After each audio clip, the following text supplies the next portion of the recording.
title, but I mean, we're in the business of games as both creators and players, and games should be exciting, entertaining, and full of mystery. So, what is the history of game design? Well, before looking at that, let's sort of talk about approaches to history generally. My background is in game design and a few other things, specifically in the game industry, but including 3D, I've done coding as well.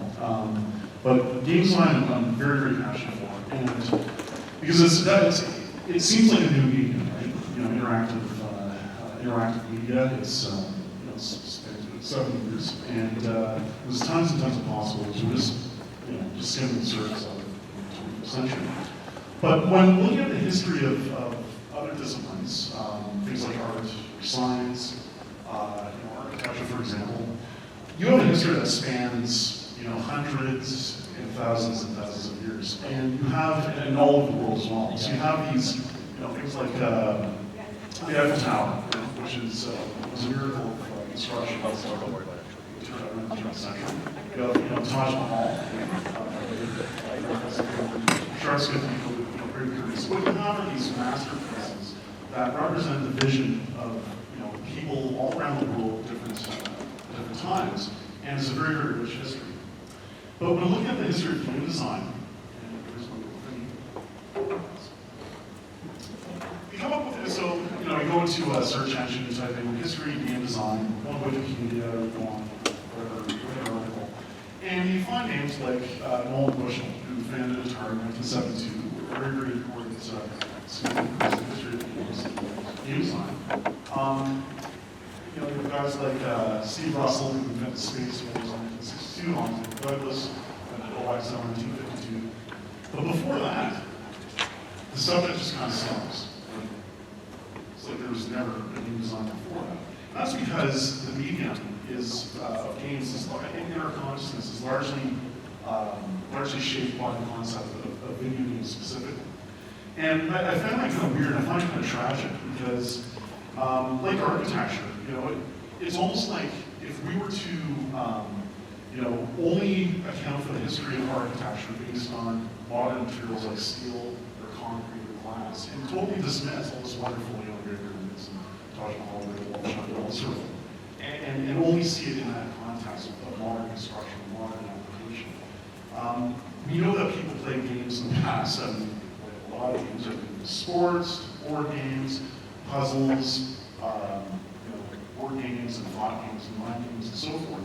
And we also know there's definitely a link between these pre-digital forms of gaming and modern digital forms of gaming. So, for example, could there be StarCraft with chess, right, as a predecessor, or could there be Super Mario with Snakes and Ladders? Because really, Snakes and Ladders is a simple platform, right? And so, having thought about this, I just decided to do a bit of research myself and figure out what is the ancient and illustrious history of game design. And what I discovered is absolutely freaking fascinating. I have 1 hour, I just have 15 minutes now, and there's a lot to pack into this amount of time. So we're only going to gloss over a lot of things very superficial. I'd love to be able to talk about it more and longer. I'll usually less here details, but the purpose of this talk really is just to give you guys an idea of how far game design goes back, way before digital medium, and what are some of the strange kind of anecdotes with the history of game design. So that said, where do we begin? Do we begin with Milton Bradley making Monopoly, or do we begin with chess, or do we begin with ancient Egypt and the Senate? How far do we go back to find that premise of gaming? And we actually go back 16,000 years to a time called the Upper Paleolithic. Believe it or not, crazy. I was shocked to discover this. I went through a lot of archaeological papers and tons of books written on the subject, and found this one site in an archaeological site in El Huyo, Spain. And what happened in El Huyo, Spain in 14,000 BC. Well, before we get into the dimension of gaming, I think it'd be good to go into what was life like in the Upper Paleolithic period, just to sort of set context for the fascinating stuff that we discovered in the news. So what was life like amongst, it was not this. So I did search for, the man world. Well, I found this, and I thought it was hilarious, because, this is how Hollywood often portrays, cavemen, it's not Flintstones. In fact, it was a very, very dark and harsh period in human history. To begin with, material culture was very, very limited. There was no such thing as agriculture. Okay? That didn't exist. So basically, in order to find food, you had to forage, which means you pick whatever you can find and growing naturally, or you had to hunt. And in order to do these things, you have to expend a lot of energy. So your metabolism is constantly burning, going around, traveling, following herds, and so forth. And you constantly have to have food intake. So there wasn't a lot of time to do anything else. And you're also hungry all the time. It's actually, kind of a miserable time in human history. Your material culture is limited to only a very, very few things. So, for example, bone, wood, sinew, stone, hides, and leather, fur. Those are pretty much the only materials that you make anything with. Right? So if you want to wear something, you cut yourself in the cold, you're pretty much stitching together hide and fur with sinew. And maybe you're weaving some sort of basic textile other than animal fibers, but like really, really primitive stuff, right? You're always on the move, which means that your possessions have to be extremely portable. Okay. Now, people did build permanent things, but they would leave them during the seasons of the year, go follow the herds or avoid planetary changes and so forth, and then migrate back and visit their old stocking grounds. But everything you carried with you, okay, is basically what you lived. So you lived in temporary shelter. You couldn't pack a lot with you, weapons or tools or implements. These things had to be really portable. They also had to be disposable as well. So you'd be able to drop what you're doing, drop anything you have. So you're starting to get a picture of what it's pretty harsh times, very, very limited. Okay? How many people are in your tribe? Okay, so people have their immediate families, they have their extended families. We're talking your social network is like 30 people. And not only that, because the radius in which you travel is very, very close, you travel on foot. It's like 100 miles or 200 miles tops. The world population, from your point of view, is like 300 people. You have no conception of a larger world.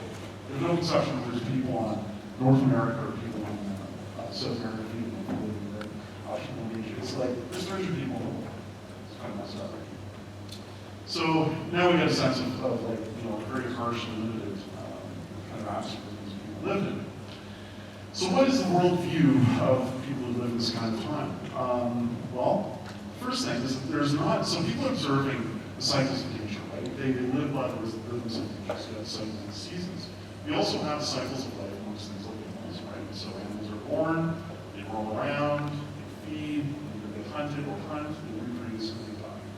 Plants, the same thing. They sprout, they grow, they seed, and from a Paleolithic person's point of view, that's not much different from their life. There's not much to differentiate them from the rest of the world. Even inanimate objects seem to exhibit the same sort of cycles of death and rebirth. So rivers and lakes that will recede and flood, freeze and thaw. You have sun and moon, which are just look like big shiny balls and only a couple miles away, a larger space. These things go through what appears to be migratory patterns, just like the tribe would, just like a herd of bison. And so people have an affinity for, people certainly anthropomorphize what was happening in nature. They look at their own self-awareness and consciousness, they look at the people around them, and they assume, well, everything else probably has the same sort of thing, self-awareness, or spiritual lessons, right?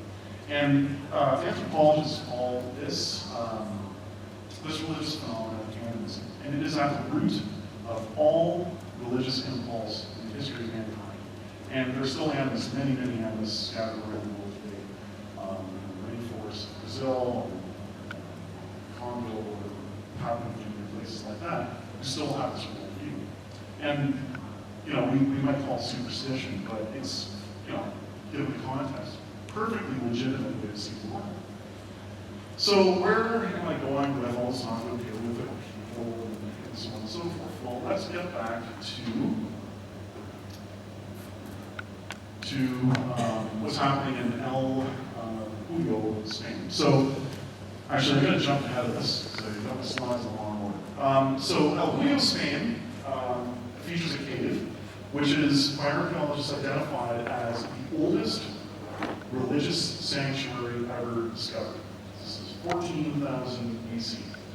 And at the front of the cave is this funky, scary looking rock. And if it looks like a person's face to you, then you're correct, it is. And actually what's interesting about it is, and they know that's been artificially hewn and they've done studies of reconstructions, and yes, they identify as human face. What's really bizarre about it is that they suspect that it's actually representative of two different phases, sort of split in symmetry, one being the lions and the other being the persons. And this sort of man-lion or human-lion cult is actually very common in Paleolithic, Neolithic culture. And as you can see here, going back to 40,000 BC, but way very longer, in a style cave in Germany, you have a statue that's very, very impressive. You think that it was like knocking rocks together and howling, but they actually had a very impressive technological industry. This represents again this man-lion. What they believe is that, just as I was talking about, we have these spirits that exist in nature. They believe that this is one of those representations of those. And so with these spirits, seeing spirits in everything, your life as a Paleolithic hunter-gatherer depends on things like the herd or on the climate. If winters extend too long, you're going to starve to death or difference. If the herd dwindles or disappears or whatever, you're going to starve. Saber-toothed tiger comes out of the middle of nowhere and attacks you, you're dead. Right? So people are in constant fear or constant desperation of having these elements in their environment consistent and predictable. And so there was a whole ritualized ritualized behavior towards how they perceive nature. And what that means is that they saw these essences in nature and thought, well, you know what, if a saber-toothed tiger tried to attack an all I'd be pretty pissed off. So if I'm going out to kill a deer, then its spirit is probably going to get pretty pissed off too. So what they do is create these rituals to show respect and honor to these animals. And even in animal objects, so they do rituals for things, for rivers where they fish, they do rituals to the sun and moon, make sure that they show up on time, and blah, blah, blah. And so they had this kind of strange psychic relationship to the world around them.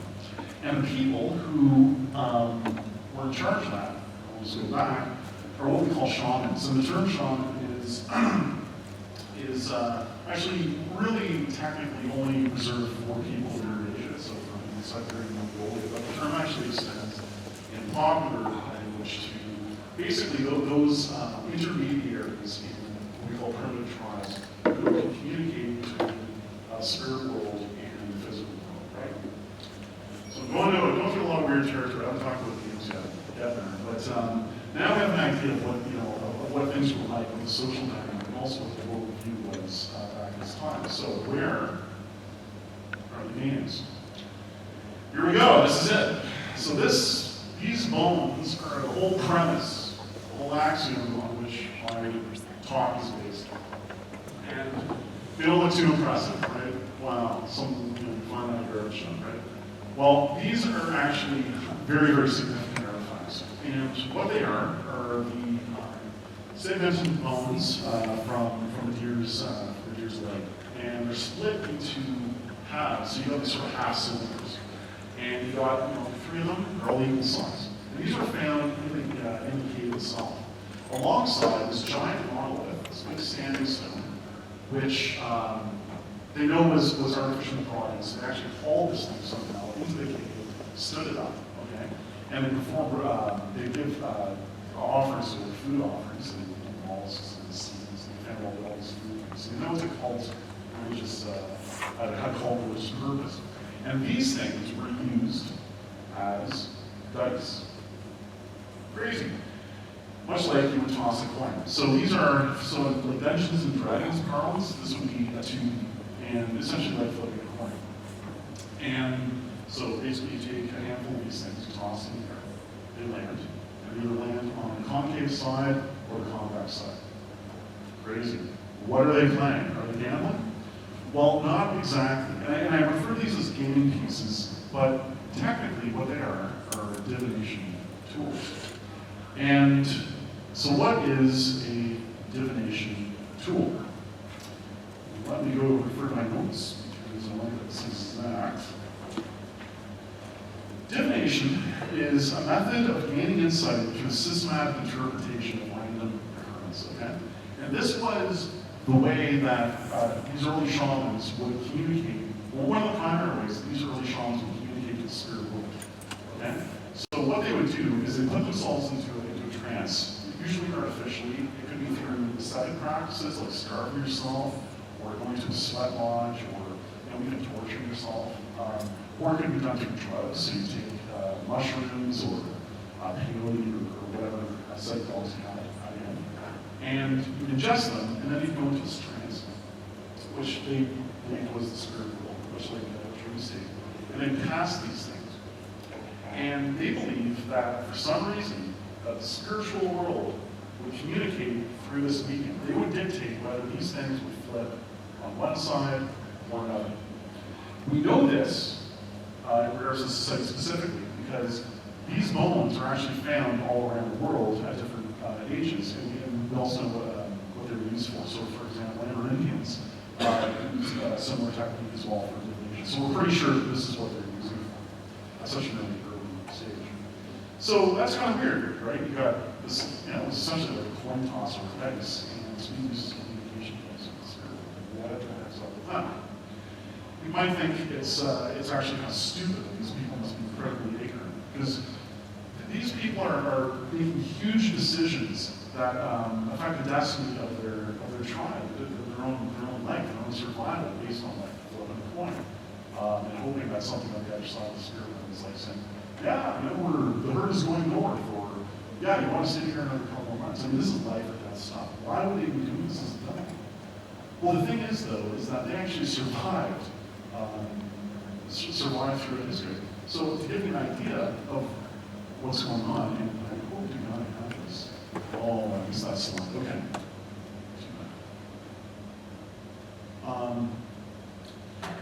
So the Paleolithic period, and this is where our hunter-gatherers, lasted 200,000 years. Okay? 200,000. That's a long freaking time. And these people are modern. These are modern human beings. They're not cavemen, they're not Neanderthals, or this sort of thing.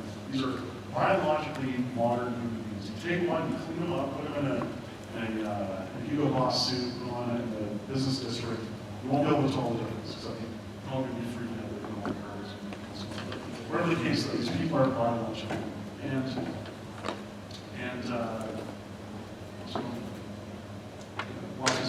Whatever the case. Yeah, so I mean, these people survived 200,000 years, okay? Now, civilization, what we can call civilization, is 10,000 years old.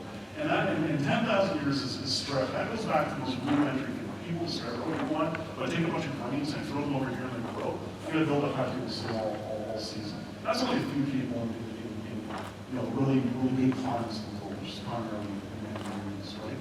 Civilization, what we call civilization, permanent living, 10,000 versus 200,000. That's how these people live, and yet they survive using this practice. So what the heck is going on? And you try to speed up here. So the human brain has this wonderful gift, okay, for pattern recognition. Neurologically, we have the ability to look at the world around us in different environmental conditions, or whether conditions of being scared by something, or something missing, or what have you, and be able to fill in the blanks of details and identify what something is. Now, what does that mean? So, for example, if you look at, let's say, a car or a house in daylight versus night, you, chances are, will be able to identify the same thing. That's your brain compensating based on what your memory has as that thing is stored as a database. It just does a little analysis with cross references, and so you can see them, see that both ways. Same thing with faces. We have amazing facial recognition. So, I mean, if I would walk up to you, you would see me for a while, I would walk up to you with, let's say, a scarf around my face, a hat on, just based on my eyes, you'd probably be able to identify who I am. And this has given us an incredible evolutionary advantage. It allows us to identify the people. It allows us to make abstractions. It allows us to work in tons of different types of conditions. So really, I mean, this is a very important aspect of the human condition. But at the same time, this can also overextend itself. Now, right here, you see this design. Now, how many triangles do most of you see? Just like off the top of your head. Kind of see two, right? Now, if we were to remove the circles, really there's only one. So what's happening here is even though there's the suggestion of two triangles, what we're doing is we're filling in negative space with these little Pac-Man. They're suggesting that there's another triangle, but really what it is just negative space. Okay? And this is a product of pattern recognition. There's nothing wrong with this. It doesn't mean we're stupid or crazy or whatever. It's just this is how we see the world. And we also have to differentiate between what's and what's not. However, there is a condition called apophenia, and everyone has it. And what apophenia is seeing data in random things. Okay? Now let's think about what we just went through or discussed with these oracle bones, these divination. People are taking these bones and tossing them, and we're looking at the patterns and saying, oh, the gods are communicating with us, right? That is essentially what apophenia is. There is, I don't want to insult anyone's beliefs, but chances are there's no spirits dictating all of these objects. Okay? What they're doing is they're looking at random data and interpreting it based on really what they want to see. Now, in the case of these things, I found these online, I thought they were hilarious. Or show of hands, I mean, who sees two kind of screwed up faces? Okay, good. All right. You can raise your hands while I'm on here.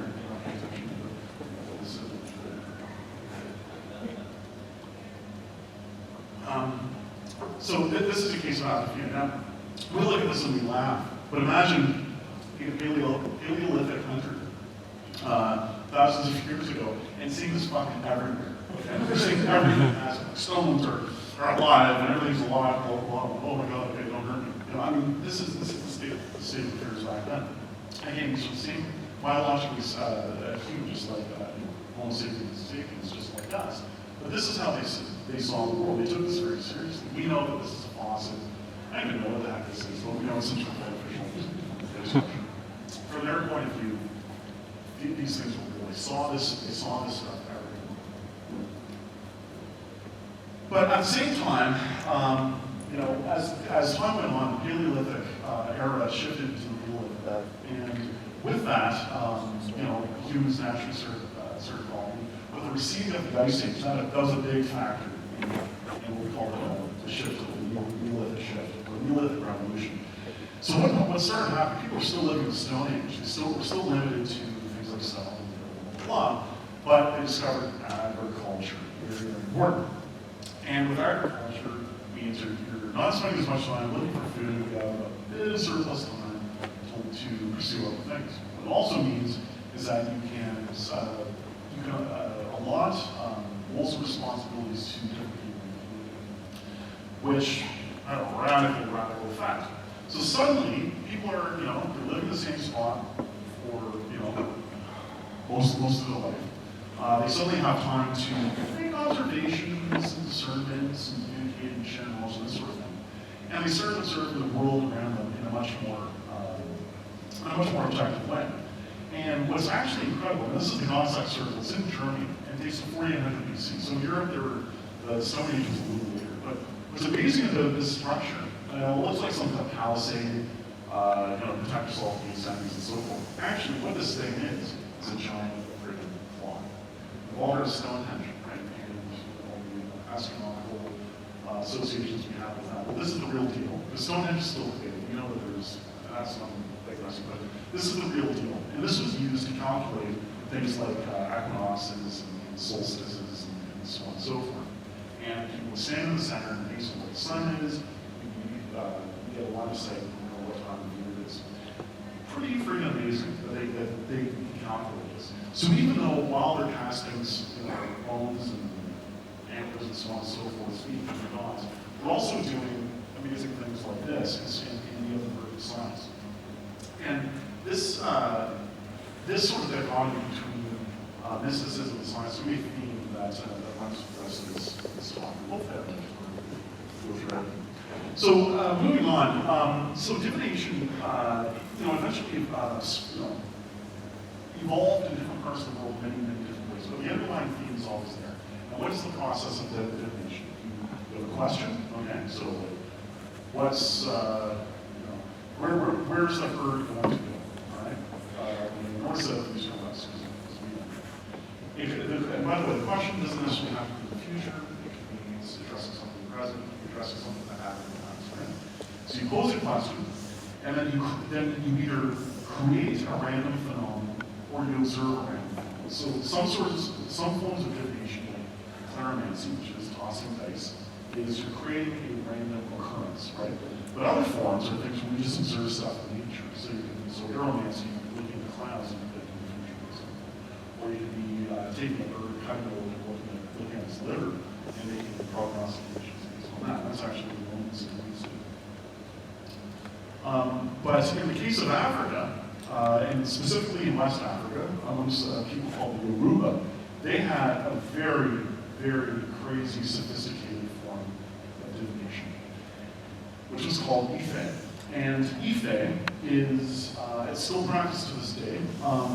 It was brought from West Africa by slavery to Central and South America, to Brazil and Caribbean, among slave ships, slave ships, and was diffused amongst the people there, and actually blended with Catholicism.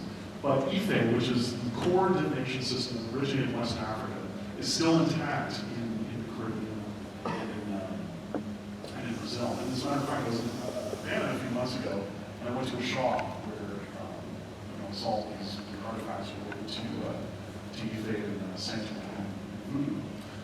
So what do they do there? What is Ife form of divination? Well, it's actually really, really interesting. The priest, I forget the name, or something like that.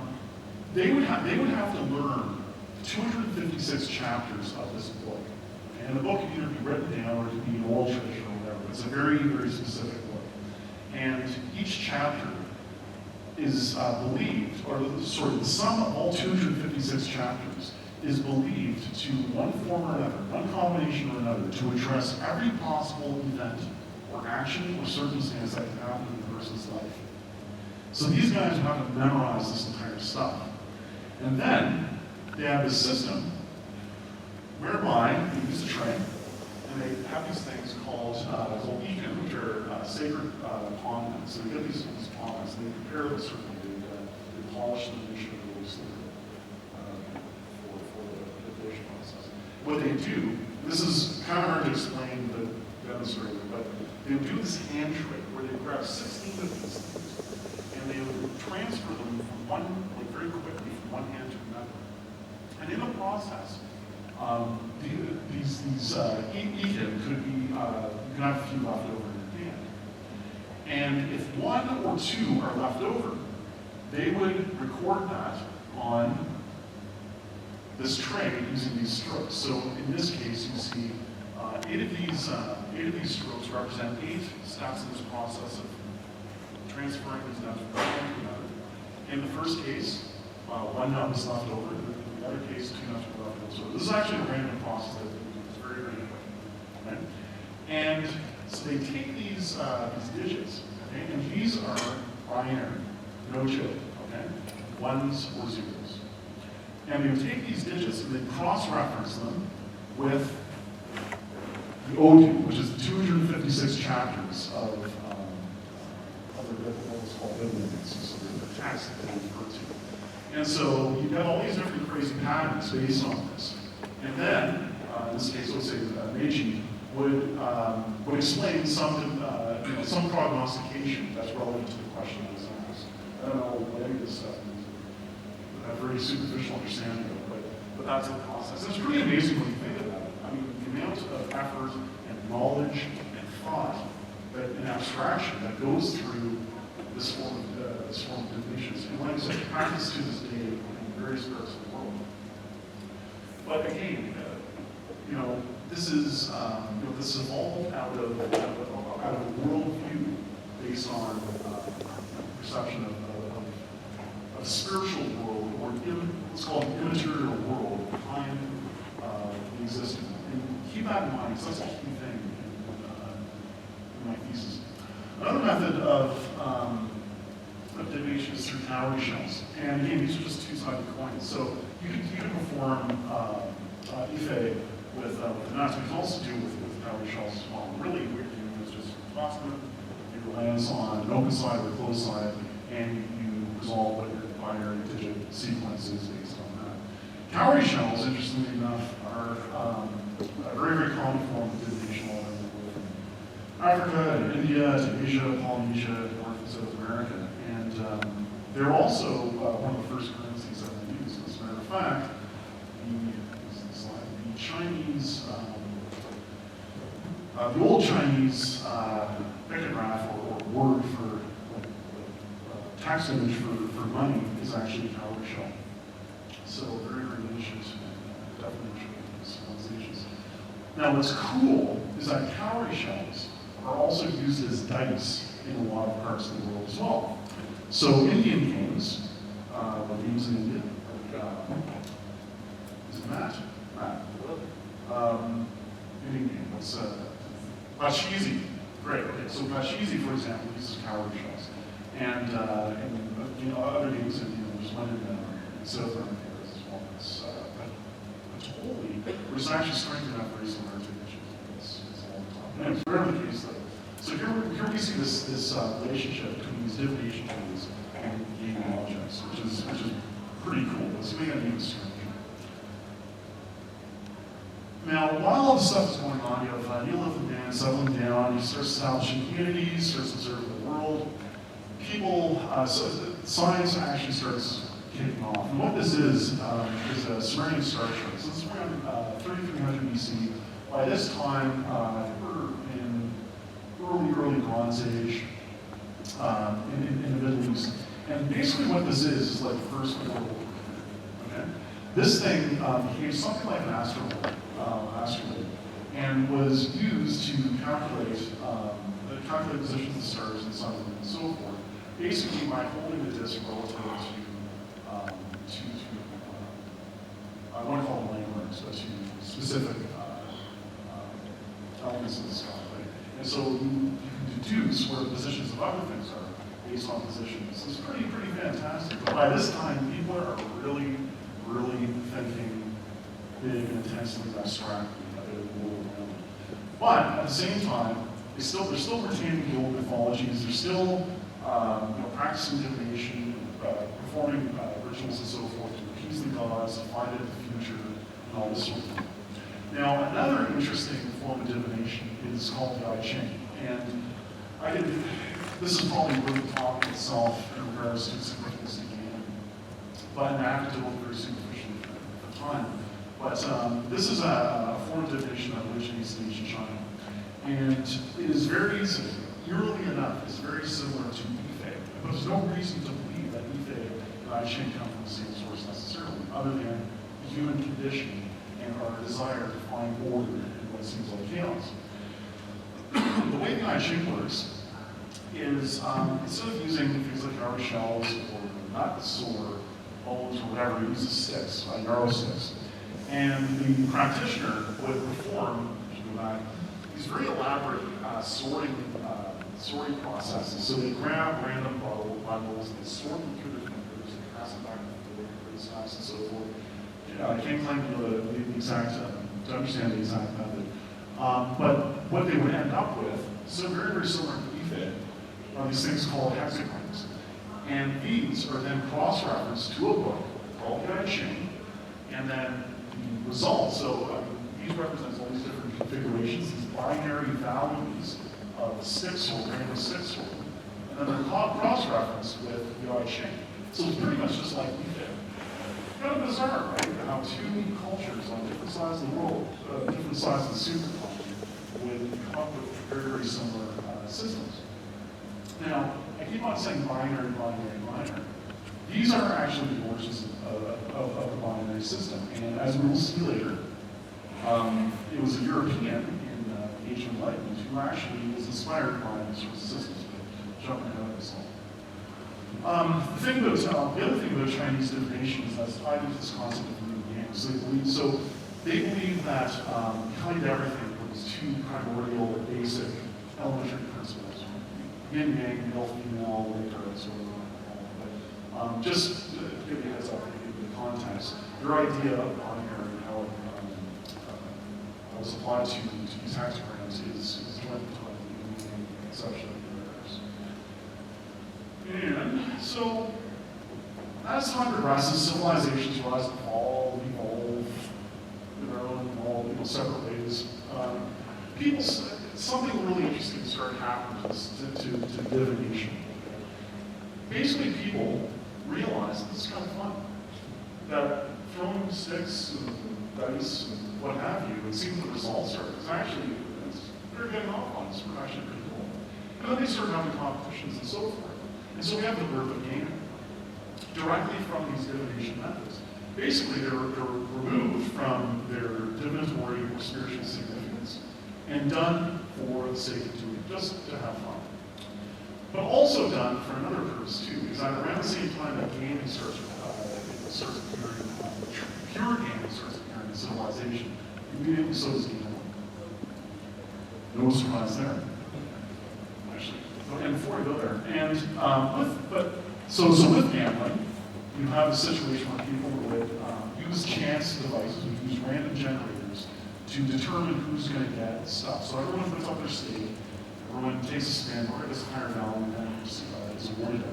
But there is still a tie to this older conception of divination, the gods behind the curtain, kind of attitude. Because back then, their idea was, well, everything in the world is really up to the will of the gods. All fate is the will of the gods.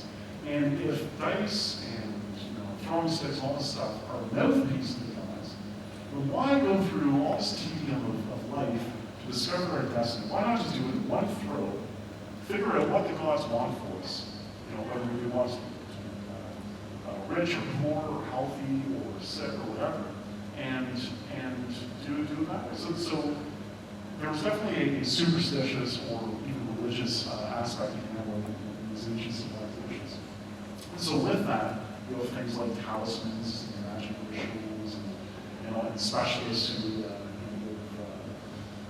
all sorts of hocus pocus advice on how to approach gambling and this sort of thing. So, it's still tied to it, but at the same time, really, what we see is the division between gameplay and ritual.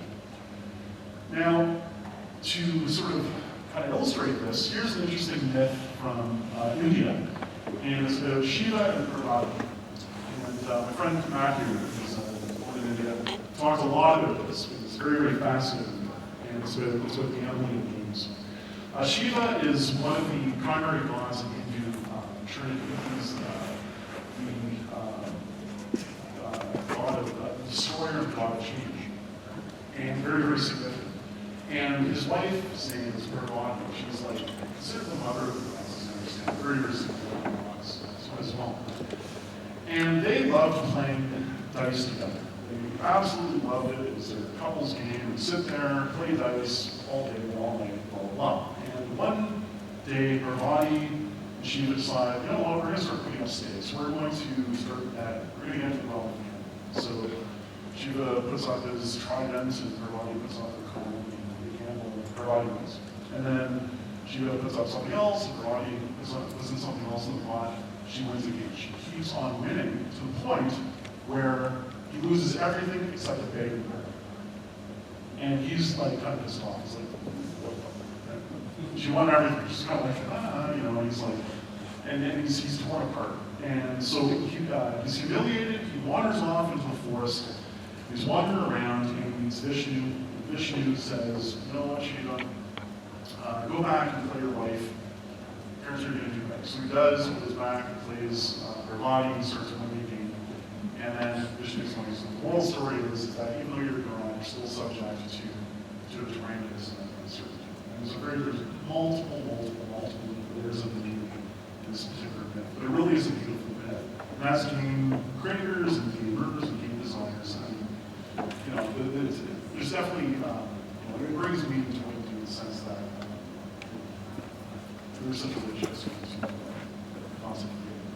Whatever the case, so this guy here, this is sort of an aside. One thing about her body is that she also used to give Shiva shit for smoking ganja too much. And I'm not joking, this is actually in the mythology.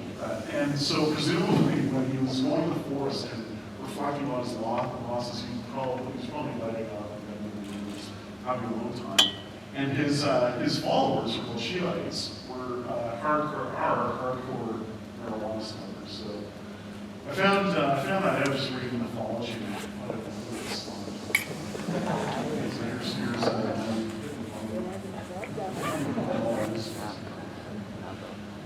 So, and we also find gaming in the myths of ancient Greece. Now, what's interesting about ancient Greece, though, is that they didn't see dice as something that was necessarily invented by the gods, even though they did use knucklebones as a form of divination. This guy, Palamedes, who was a mortal, he wasn't a god, and he was at this the Trojan War, he befriended Odysseus, and he's just some like hero. He's like a myth warrior, just like some super. He wasn't divine. However, the Greeks attribute him with the discovery of a ton of important stuff. For example, coinage. He's also credited with the discovery of astronomy, of certain letters of the Greek alphabet, of this board game over here called Passoe, which is a Greek strategy game, but also of dicing and gambling. And so what you see in Greek myth is, from the Greek cultural point of view, is a further divide between gaming and supernatural or monster. It's actually, from their point of view, gambling is now just something we sort of do. There is hocus pocus tied to it, but really it is becoming much more secular. Now with dice, we see an evolution that occurs. Most early dice are actually derived from objects that aren't really manufactured. So like a cowrie shell you just pick up, right? Like an arrow stick, you just sort of start sorting.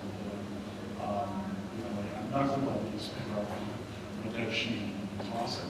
But the thing, what our ancient ancestors started realizing is that the form of these objects has a lot to do with their performance.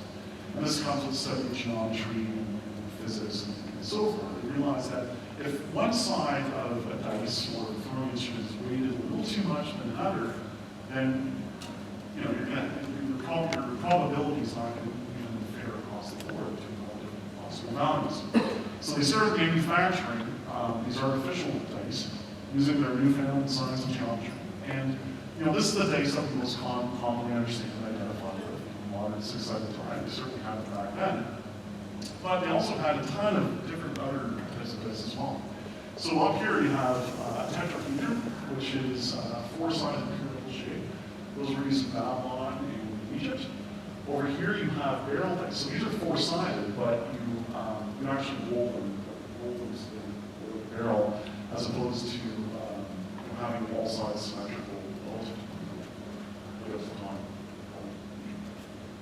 Over here, this one's really cool. This is from Ptolemaic Egypt, so around 100 BC, and it's a 20-sided die. So I don't know if you've got any intentions of dragons or this here, but we all know about the 20D, the tetrahedron, all. This is ancient stuff. They're playing stuff right, which is I don't think they're playing D&D But as a matter of fact, archaeologists are uncertain whether this is for gaming or divination, or whether it's for both. But the Greek letters on here, because Egypt at the time was ruled by Greek family Ptolemies, it makes sense that you have Greek letters. Also, Greek letters are actually Greek names as well. Here's an 18-sided die, kind of funky, and this is a Chinese dice. And this is used for a game called New Gold. And I'm going to concentrate on dice for most of this talk. We'll use other subjects, but when you start seeing the evolution of dice and how they relate to the games they're associated with, it's absolutely fascinating. In the case of New Gold, rather than just exclusively seeing gaming pieces derived from divination, you also see gaming pieces that derives from astronomy. And I'm trying to touch upon that a bit, but unfortunately limited time, so we're going to go. All right. Now, so we're talking about ancient Greece. So the Greeks are really, really way ahead in terms of the sciences. They started applying very rigorous rules to things like public forum and how to debate and so forth. And along with that, technology is developing as well. So, I mean, you saw that Babylonian disc, that dates to 300 BC. This thing is the 1st century BC. So this is 100 years before Christ was born. This is what they're building. This is the Antikythera device. Highly, highly sophisticated instrument. As a matter of fact, one archaeologist said that finding this, okay, and they found it at the bottom of someone's Mediterranean, finding this would be like finding a 747 in the time of the Wright brothers. It just absolutely blew away. Very sophisticated mechanism inside. What was it used for? Basically, it's a Bronze Age calculator. What it would do is you input different positions of heavenly bodies, and then through a set of differential gears would estimate the positions of other heavenly bodies and constellations. So kind of like what that Babylonian disc did, except this doesn't mechanically, not cross-referencing tables and so forth. It's all right there in this device. And what's even cooler about the Antikythera mechanism is that they believe that they're actually quite common. This wasn't a one-off. These things were manufactured. So this was your iPhone in the 1st century Mediterranean. Like, no joke. No joke. This was the shit. And so, I mean, the reason I'm including this for several reasons, but just to give the context that even though, these people live in times of superstition, ritualization, so on and so forth, these people also have a very serious scientific awareness and process as well. Now, in China, something really interesting happened to dice. And there's a lot of sort of contradictory theories, but what everyone can agree upon is that dicing as a gaming medium eventually was complemented by other playing pieces. And these playing pieces were tiles. Now, whether they were treated like poker chips or whether they were treated like reference tables, we're not exactly sure. There's a lot of different forms of them, so the evidence kind of contradicts each other. Well, whatever the case, these other elements, these cards or tiles that we made out of anything from paper to wood to bone or iron, you name it, supplemented the game of dice. Dice was still the primary instrument that you cast as a random generator, but these things would work along with it as you game it. But eventually, what the Chinese discovered, and another thing is that these cards were also imprinted with the same patterns and tips as were on dice. So we know definitively that these things were dice. What the Chinese discovered was that, you know what, we're using these in dicing these. We can actually just get rid of the dice and use these things as the random generator themselves because it's shuffled. Right? And so hence, 3 games were born. First, playing cards. Second, dominoes. And 3, mahjong, which is kind of freaky. And so these shuffling tile games just spread all through the Chinese Empire. And this is literally the birth of playing cards. And with time, they started spreading across across the rest of Asia, going to India and Persia. And in India and Persia, there's a game called Ganjiva. And it's very different from Western cards, but it does share a lot of similarities as well. In this case, I believe there's 8 suits, and the cards are round. There's a total tradition as to the artwork around them, the subject matter, and so forth. A lot of it's very difficult to watch. And as I understand it, this game was used specifically for difficult, for trying to get the best hand. Now, from games like Ganjiva, they would spread into the Near East, the Middle East, and North Africa. And by the time they got there, card games started taking on a more distinctly, what we understand as a modern European, modern Western form. These cards are dated to the 15th century, but archaeologists have actually found, historians have actually found cards, fragments of cards, that date back a lot earlier. We're talking 12th and 13th century. So the Arabs, Muslims, had cards way before. In this case, this deck, like European cards, has 4 suits, has 10 member cards, and 4 face cards. So with things like the Crusades and trade, 5 minutes, holy shit, okay, wow. So here's a geomancy machine. This is just to show how incredible the Arab civilization was. I mean, they inherited the knowledge from the Greeks and went to the right place, and were applying it in their own way. But what's interesting about this machine, it looks like a freaking computer, right? Well, it is, but it's a computer that calculates geomancy, which is a form of divination. So even at this time of science in the Arab world, they're applying their hard-earned scientific principles to superstitions. Going on, Europe in the 15th century eventually adopted playing cards. They it's quick. And it spread like wildfire. The Europeans loved them, and immediately applied them to the game. Now at this time, okay, the association with divination was completely wrong, right? They saw cards as just that, playing cards. But however, different kinds of decks emerged, and one type of deck was called the Tarot deck. And it was similar to the modern 52 card deck, except it had these things called greater trumps. And it has all these kind of weird hermetic and mystical kind of symbols. Deck over here, this is strength, the wheel of fortune, and so on and so forth. Now the thing is, we all know what tarot is, right? It's that divination through playing cards. But at this time, they did not use cards for divination. This is just part of their symbology. But they weren't actually using that. Tarot and Tarot are actually just trick-taking games that are played to this day in Spain. So it's kind of interesting. So where did tarot come from? Well, that actually doesn't come until later, but we'll address that. So Europe is gambling. We have gambling houses spreading throughout the Renaissance. You have noblemen who bet their fortunes. We have gambling addicts, we have laws against gambling, and everything that we know in the modern world today. We have bad associations, all good associations with gambling.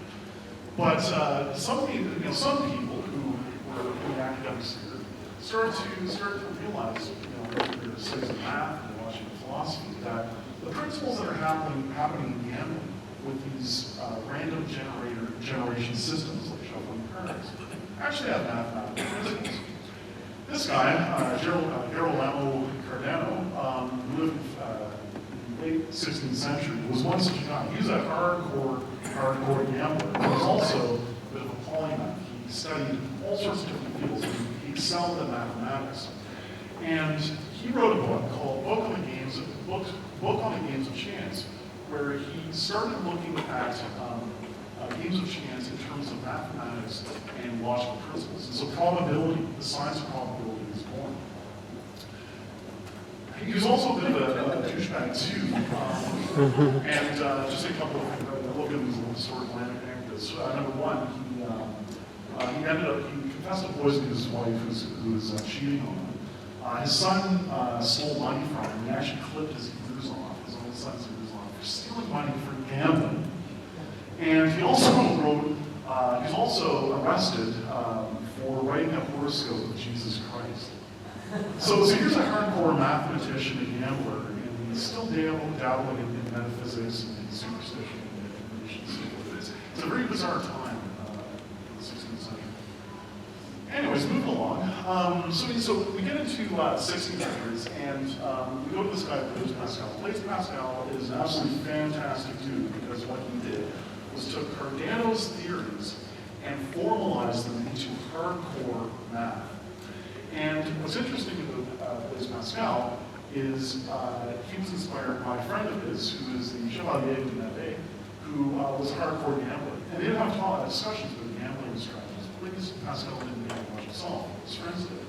And he also understood the mathematical probabilistic principles behind it. So they had these conversations, and then with another mathematical genius, this guy Math, they each all three of them got together and established what is known today as probability theory.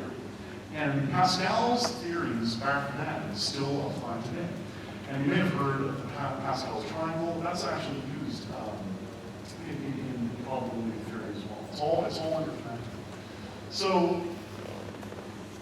here and now, alongside and parallel to all these slides I'm showing you devices that appear in different periods of history. So we've looked at all these kind of weird, crazy asteroids and machines and so on and so forth. Because, and there's a point to this, but Blaise Pascal also invented a mechanical calculator. This thing was solid, and it allowed you to add and subtract numbers using gear mechanisms inside. So really what it was an analog computer for us. Pretty amazing. Now we go to this guy, Godfrey Leibniz, and there's a lot of things about him. I hope I have enough time to go through. At the very least, I want to talk about this guy. Leibniz was a hardcore mathematician, brilliant guy, philosopher, logician, all this sort of stuff. He studied a lot of probability theory and contributed to the field as well. But another thing that Godfrey Leibniz did was study Chinese history. He was obsessed with, he was what we call a Sinophile. He had this deep appreciation for Chinese culture, Chinese history, Chinese perspective on life, and specifically the I Ching. Okay? Now, I remember the I Ching a long time ago. And inspired by the I Ching, he actually formulated the principle of binary numbers. He is accredited for creating binary numbers, and he openly says, I was inspired by the I Ching. So it's kind of weird that you have a divination system that fosters this totally revolutionary way of representing numbers in the modern system. And as we know, binaries have the root of digital computing. We'll get there in a second. But you know, that's Godfrey Leibniz. Pretty amazing dude. Now, another thing that's happening, and this is a step record. So just like Blaise Pascal did, this guy was creating these funky machines for adding and subtracting. This thing, I believe, does multiplication and division. So we kind of innovated on Pascal's. But right now we're seeing the computer. Like, this is kind of like pretty damn close to these old school computers from the 20th century. So we're almost getting it. Now, during this time, also, there's a lot of hocus pocus happening in Europe. It's kind of a funny thing. So while great scientists are discovering, things like physics, mathematics, and medicine, and so on and so forth, and you have guys like Voltaire and Goethe, all these dudes, kind of shedding superstition and trying to shine the light, is what we call the on the darkness of superstition and so forth. You have superstition creeping into society at this crazy rate. You have all these little secret societies spreading of Freemasons and Rosicrucians who are going back to these ancient forms of belief and reinterpreting the modern era. And this is really popular, not just amongst everyday people, but we're talking about ministers, politics, and nobility and so forth, getting into all this kind of mysticism. And it's just a strange kind of duality that was happening at the time, where I guess people were threw themselves so much into enlightenment thinking and science that there was kind of a backlash going back to the forms of superstition. And it came with Freemasons, which they're doing the rules or whatever. You get a sense of how powerful. And here we come to where tarot became a divination system. And what's funny, it's like I said before. When cards were introduced in medieval Europe, tarot wasn't used for that. But in the 1700s, at the height of the Enlightenment, this guy decides to publish a book saying that tarot decks actually come from ancient Egyptian mythology. And there's parallels with Isis, Osiris, all these gods, all these symbols, and so on and so forth. Now, so when you go down the street, you see that storefront with the cheesy neon sign on the side. There's this, sort of 40-something Catholic inside. It's taking $20 to get in. Thank this guy. But unfortunately, this guy's full of shit. Because at this time, this is before 1799, which, actually, we don't have a slide for that, which is when the Rosetta Stone was discovered. This was the key that allowed us to decrypt Egyptian hieroglyphs. So this guy wasn't reading source texts from ancient Egypt. He was just looking at pictures of ancient Egyptian stuff and wallpapers. Kind of like just making up as he went along. Yeah, at the same time, you have guys like this, Jean-Baptiste Abiet, who would then popularize tarot reading and divination all across Europe. And that's why we have tarot divination today. It was all really based on myth and bullshit. Now, cards like tarot, we do identify as have origins in dice, which has origins in divination systems and so forth. But this is kind of like the process in reverse, going from the game backwards into a divination system. So really bizarre phenomenon. Almost got into folks. Now, so we leave the 1700s, starting into the 1800s, Victorian era. We're pretty damn close to modern times. And this is the age of Charles Babbage and his different century.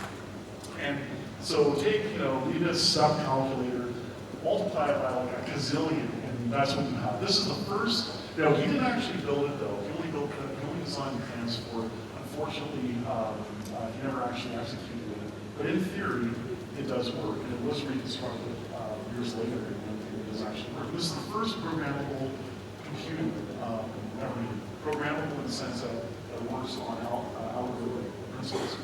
And just as an aside, a lot of the people and personalities that we're going through are men in this talk, but they need to be proud of the fact that the first recognized programmer in history is a lady named Ada Lovelace, who actually created the first programs for this. Unfortunately, her programs were never fed through the machine physically, but they actually did work. So she was actually the first to create programs. Let's just say, representing the chips. George Boole. So take Leibniz's binary, which is derived from Nutshade, which is derived from throwing out the bones in Neolithic times. Take binary and apply it to logic, and you have Boolean logic. And that's exactly what this guy did. And Boolean logic is at the foundation of computer science. As a matter of fact, this guy is considered kind of the granddaddy of computer science. And what Boolean logic allows you to do is translate computer functions from an analog system, all these geared things, differential gears and so forth, and bring it into a digital system. Now, at the time that he came up with these theories, he had other applications for it.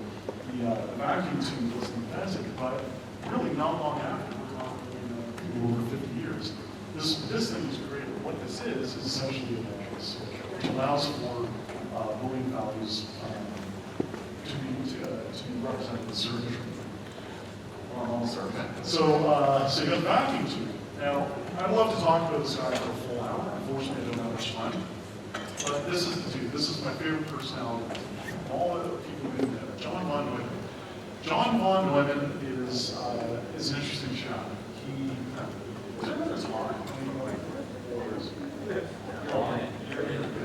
Tell me this. If you can sum it up. I can sum it in the next couple of weeks. Okay, this is where we're going to end. We're not leaving now. What's that? I said, we're not leaving now. I just wondered if it was Seriously. Ferris panel, you're Think about all this time. So that's ironic. Okay, just a couple more. So for the John von Neumann, so we have this, we have vacuum tubes, we have binary, we have Boolean logic, now we have computers and the religion in this section. And John von Neumann is integral in that whole process. Now there's a lot of things, a lot of touch points at which you get access to in here. One of the big things is that he's really into probability. And so much so that they actually contributed greatly to investigations in probability quantum physics and quantum mechanics. Another thing he did was gambling.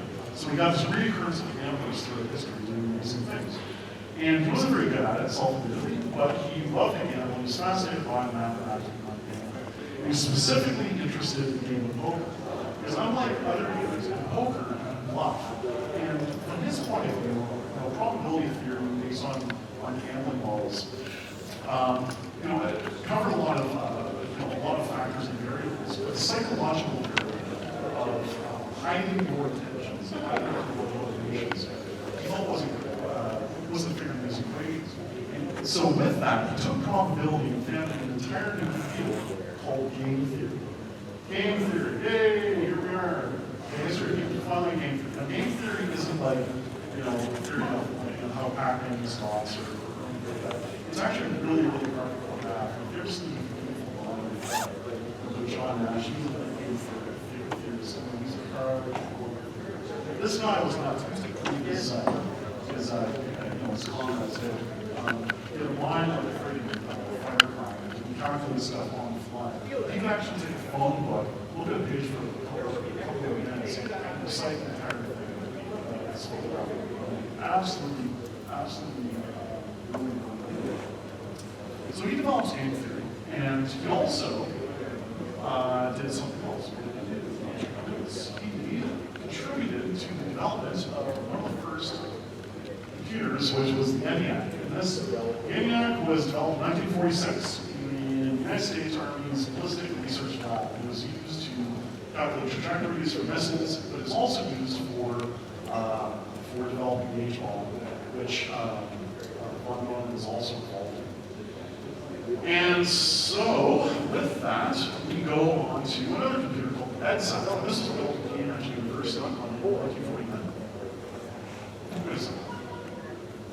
Okay, and in 1949, the University of Cambridge in England, they consulted with Von Neumann to build this machine. And on this machine was a fellow named Alexander S. Douglas, who wanted to explore human-computer interfaces, and he builds the first computer game. Yay! So finally, that computer games, right? And the first game was OXO. It was a tic-tac-toe simulator. This is an emulator. What it looked like an actual machine, so we're going to find pictures, but I know the output was a capital A2, and you can play a full game of tic-tac-toe with your computer, watching it, pretty freaking amazing. And then from there, you have Steve Russell, who invents Space War in 1962. This is where, this is like another hardcore first in the industry, as with natural physics, the objective game, ships, gravity wall, blah, blah. Yeah, this is considered one of the video games. Now, you see the lineage that's happening. I don't like kind of hyperspacing through the 20th century, but you see the pattern. And finally, we come to what is Angry Birds? But really a glorified Space Force, right? It has better graphics, has better physics simulator, and it's good. Right? Well, that's it. Thank you very much.